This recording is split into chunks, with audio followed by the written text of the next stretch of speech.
This is NBC Nightly News with Hallie Jackson. Good evening. We're coming on the air tonight with breaking news. The world remembering former President Jimmy Carter, who has died at the age of 100 at his home in Plains, Georgia. The Carter Center says the nation's 39th and longest living president was surrounded by family until the very end. He had faced a series of health challenges and spent these last nearly 2 years in hospice care. The former president's remembered for his rise from peanut farmer to governor to the presidency after he burst onto the national political stage and won the White House in 1976. But it's his post-presidency push for peace and human rights that remains one of the most remarkable pieces of his legacy. Tonight, new remembrances from leaders around the world and from loved ones honoring Jimmy Carter with plans for a state funeral in the days ahead. Our Lester Holt starts us off. My name is Jimmy Carter, and I'm running for president. He went from being Jimmy Who to winning the White House itself, then struggled with crises overseas and a troubled economy at home. A one-term president whose time as ex-president was the longest and among the most active in American history. James Earl Carter Jr., he always went by Jimmy, was born in small-town Plains, Georgia, growing up on a farm without electricity or indoor plumbing. He attended the U.S. Naval Academy, married Rosalind Smith, a friend of his sister's, eventually becoming governor of Georgia. The time for racial discrimination is over. A year later, he ran for the White House. I'd like to announce that I am a candidate for president. And won. A born-again Christian who promised voters, "I will never lie to you." I, Jimmy Carter, do solemnly swear. At his best, he scored historic achievements, leading successful peace talks between Egypt and Israel. But closer to home, when the economy tanked, so did Carter's popularity. He seemed to blame Americans themselves. The erosion of our confidence in the future. And it got worse. In Iran, scores of Americans were taken hostage. And then came a grueling re-election battle. I'll bring new hope to America. Jimmy Carter lost in a landslide. Through it all, Carter was sustained by his faith. You were faced with some huge crises as president. Did you drop down to your knees and pray? Often, yes, often. In fact, I prayed more per day, per hour, while I was president than any other 4 years in my life. And his defeat marked the beginning of a remarkable post-presidency. He established the Carter Center, committed to advancing human rights and democracy. Carter built houses for the poor, and in 2002 was awarded the Nobel Peace Prize. An extraordinary ex-president, proud of his years in the White House. Kept the peace. We never went to war. We told the truth. Never lied to the American people. Never misled the American people. So in general terms, I feel perfectly at ease with my term. He brought discipline and devotion to everything he did, including his battle with cancer. Everything's been a blessing for me. So I'm thankful and hopeful. Despite the diagnosis, he continued building houses alongside Rosalind and marked their 75th wedding anniversary in 2021. 75 years, I can't predict. Rosalind died 2 years later, marking the longest presidential marriage in history. In 2024, Carter marked another milestone, his 100th birthday, with an outpouring of gratitude for his life of service. He brought that devotion to everything he did for family and for country until the end. Our Lester Holt there, remembering former President Carter. NBC News Chief Washington correspondent Andrea Mitchell joins me now. Andrea, you knew the former president. You covered him for years. What do you see as the lasting impact of his time in the White House? Well, in the White House, his presidency certainly, Hallie, marked with triumphs and tribulations, as Lester recounted. Triumph, of course, including the Camp David Accords, which remains one of the most consequential peace deals this day, and for which he won the Nobel Peace Prize. Among his tribulations, the oil crisis that started overseas and then caused soaring gas prices, inflation along gas lines, the energy crisis here at home. He was a newcomer to Washington. He did not have strong relations with Congress. He struggled to get many of his programs passed. And in 1979, of course, the Iran hostage crisis, overwhelming the final year of his presidency. The hostages were taken November 4th, 1979. They were released memorably January 20th, right after Ronald Reagan, moments after he was sworn into the presidency. So it was clearly a decision by Iran, by the Ayatollahs, to deny Jimmy Carter the solace of getting those hostages home. But of course, Hallie, it was his post-presidency, as Lester referred to, that was so remarkable. His work for Habitat, his extraordinary advocacy for human rights, and of course, the champion that he was for global health. Hallie? Andrea Mitchell, thank you so much. Glad to have you with us tonight. We'll be talking with you more, I know, in the days ahead. I want to bring in now NBC News White House correspondent Mike Memoli, who was traveling with President Biden in the U.S. Virgin Islands on this holiday week. And Mike, new reaction tonight from both President Biden and President-elect Trump. That's right, Hallie. Tonight, the nation's 46th president is preparing to lead Americans in mourning the 39th. President Biden tonight ordering a state funeral to honor a man he calls an extraordinary leader, statesman, and humanitarian. In a statement, Biden is also saying, for anyone in search of what it means to live a life of purpose and meaning, the good life, study Jimmy Carter, a man of principle, faith, and humility. He showed that we are a great nation because we are a good people. Biden has said he plans to deliver a eulogy for the former president, one that will likely draw on their decades-long relationship. In 1976, Biden, then a young senator, was the first politician outside of Georgia to endorse Carter's candidacy. In office, both men faced similar challenges, working to bring peace in the Middle East and secure the release of American hostages. But ultimately, the country's economic struggles contributed to them sharing another distinction as one-term presidents.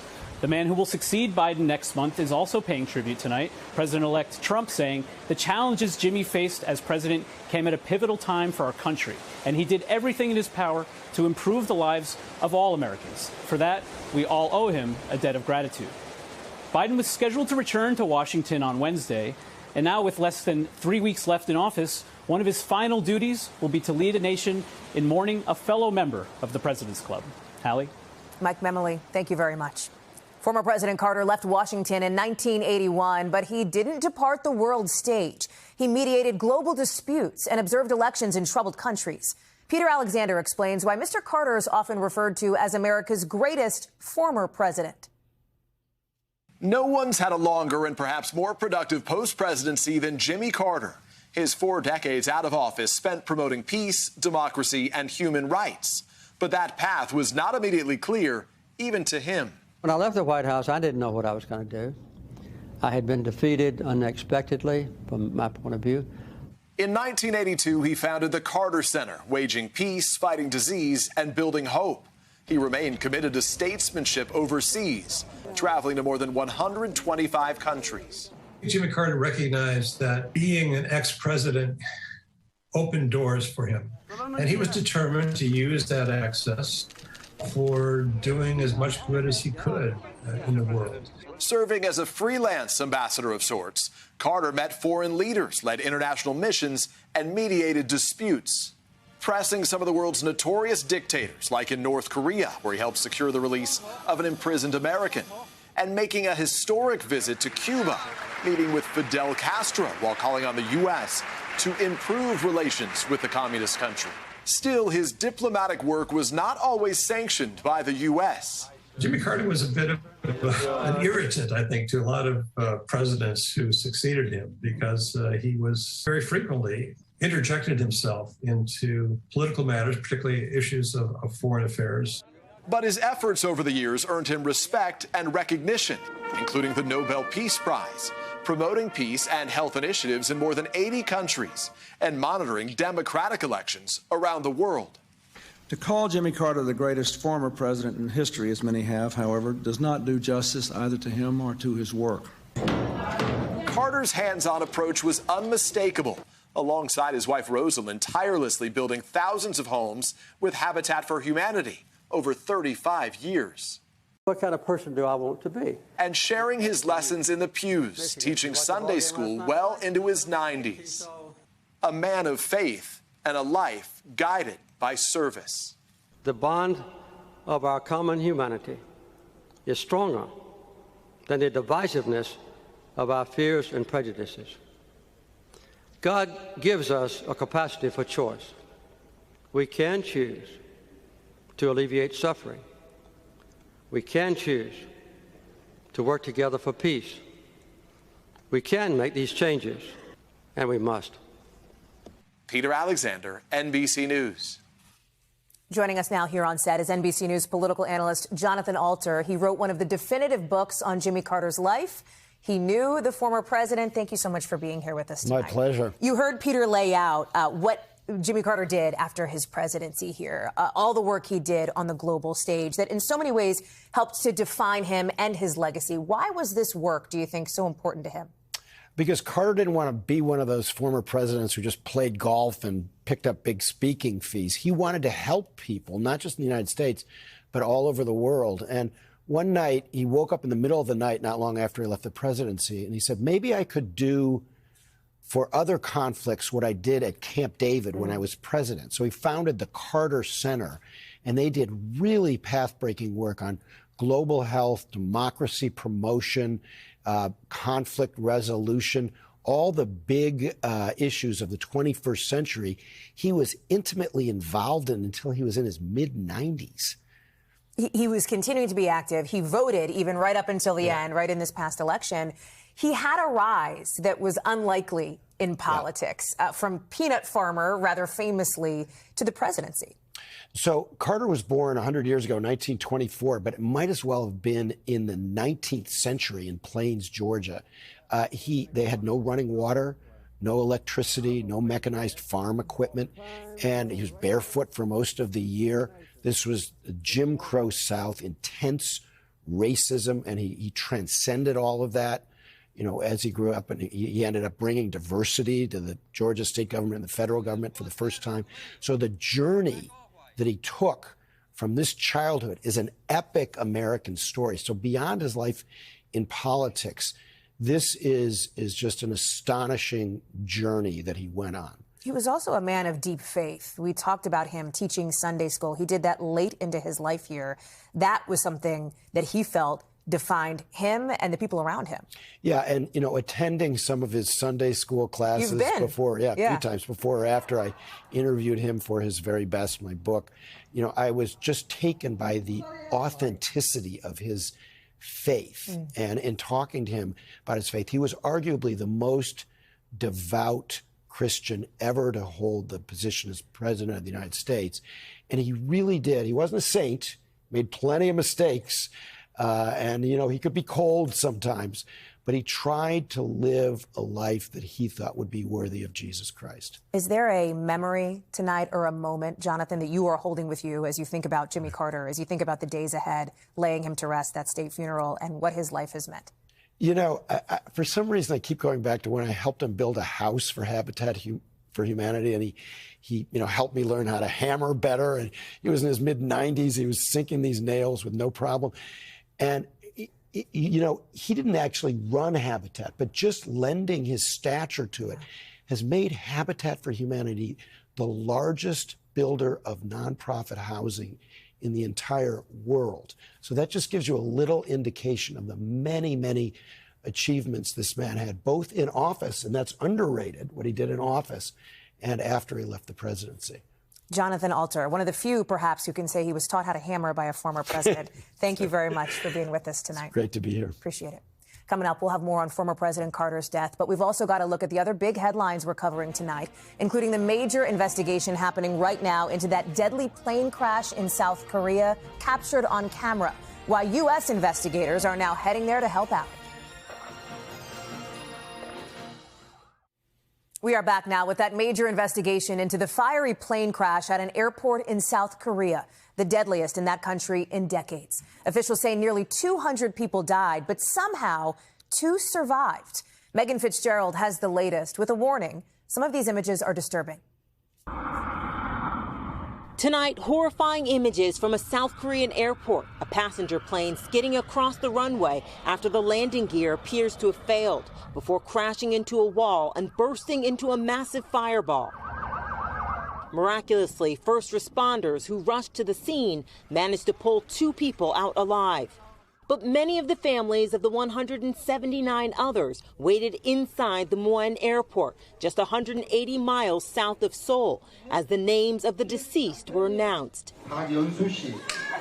Screams of agony and devastation filling the airport, as South Korean officials offered an apology and vowing a swift and thorough investigation.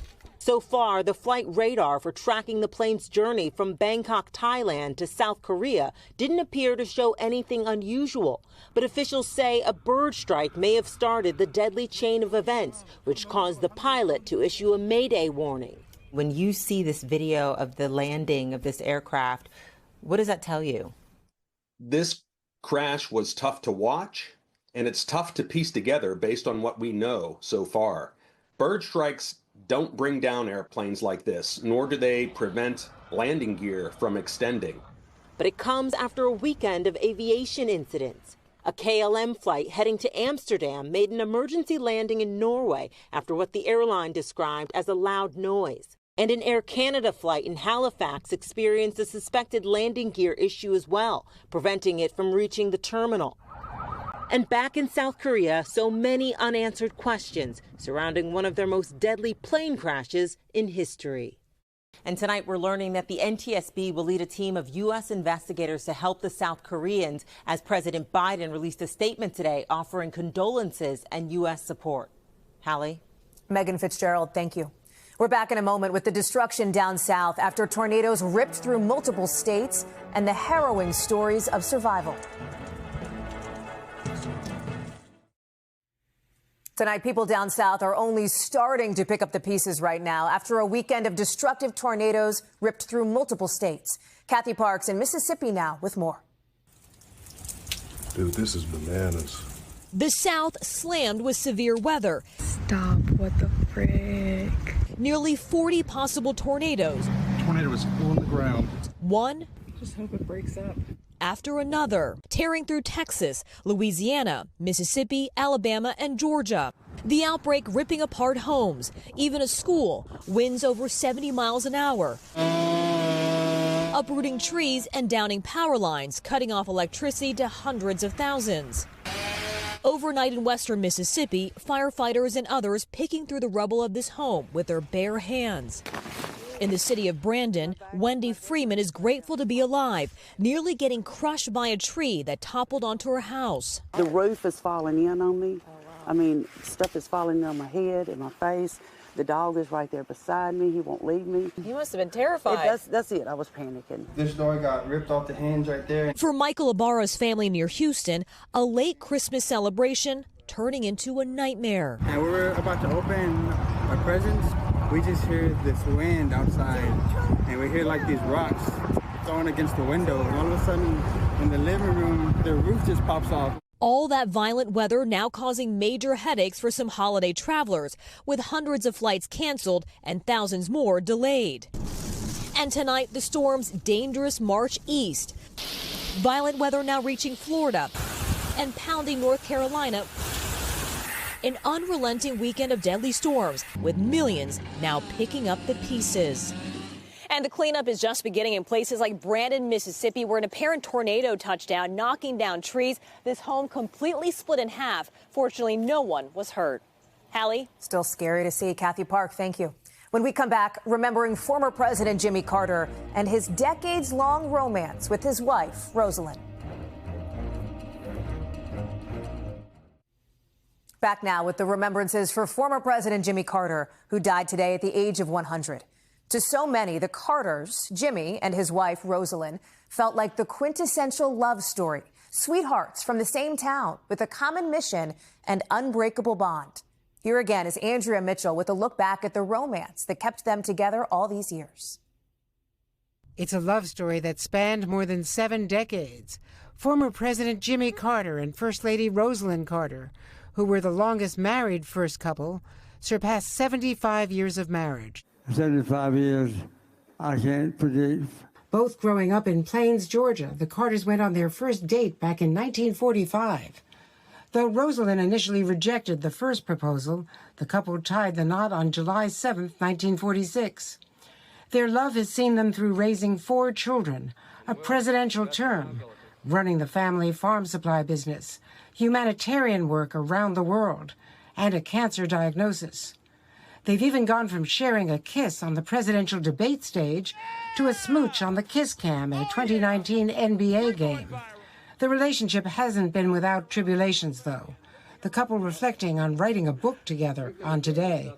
We really did have a terrible time writing the book. We thought perhaps the last chapter would be about our divorce, and it Former Carter White House Communications Director Jerry Rafshoon says the couple has always worked together as a team. They treat each other as equals, and they always have. The 39th president also sharing this marriage advice with Judy Woodruff on PBS. We make up and give each other a kiss before we go to sleep. The Carters celebrated their milestone 75th anniversary together in their hometown of Plains, Georgia. And to my wife, Rosen, I want to express a particular gratitude for being the right woman that I chose for my wife. It has been a really wonderful 75 years. Andrea Mitchell, NBC News, Washington. That's Nightly News for this Sunday. We will have continuing coverage of the death of former President Jimmy Carter on our streaming channel, NBC News Now, and online at NBCnews.com. I'm Hallie Jackson. For all of us here at NBC, thanks for watching and have a great week.